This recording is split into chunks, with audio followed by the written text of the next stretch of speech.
Makna berkah. Dikisahkan pada suatu hari Syekh Al-Imam Syaqi Al-Balkhi membeli buah semangka untuk istrinya.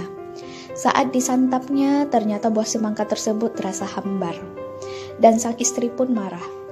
Syekh Al-Imam Syaqi menanggapi dengan tenang amarah istrinya itu.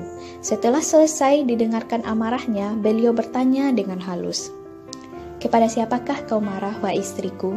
Kepada pedagang buahnya kah? Atau kepada pembelinya? Atau kepada petani yang menanamnya?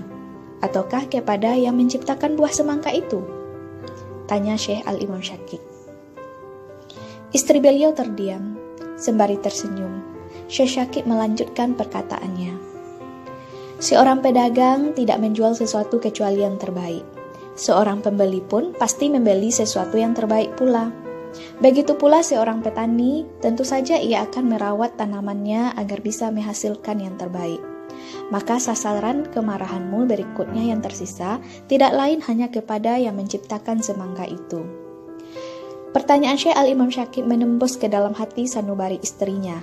Terlihat butiran air mata menetes perlahan di kedua pelupuk matanya. Syekh Al-Imam Syaqi Al-Balkhi pun melanjutkan ucapannya. "Bertakwalah wahai istriku, terimalah apa yang sudah menjadi ketetapannya, agar Allah memberikan keberkahan pada kita." Mendengar nasihat suaminya itu, sang istri pun sadar, menunduk dan menangis mengakui kesalahannya dan ridho dengan apa yang telah Allah Subhanahu wa Ta'ala tetapkan. Baiklah sahabat sekalian, pelajaran terpenting buat kita adalah bahwa setiap keluhan yang terucap sama saja kita yang tidak ridho dengan ketetapan Allah Subhanahu wa Ta'ala, sehingga keberkahan Allah jauh dari kita. Karena keberkahan bukanlah serba cukup dan mencukupi saja, akan tetapi keberkahan ialah bertambahnya ketaatan kita kepada Allah dengan segala keadaan yang ada, baik yang kita sukai atau sebaliknya. Berkah itu bertambahnya ketaatanmu kepada Allah. Makanan berkah itu bukan yang komposisi gizinya lengkap, tapi makanan yang mampu membuat yang memakannya menjadi lebih taat setelah memakannya. Hidup yang berkah bukan hanya sehat, tapi kadang sakit itu justru berkah, sebagaimana Nabi Ayub sakitnya menjadikannya bertambah taat kepada Allah. Berkah itu tak selalu panjang umur. Ada yang umurnya pendek tapi dahsyat taatnya layaknya Musa bin Umair.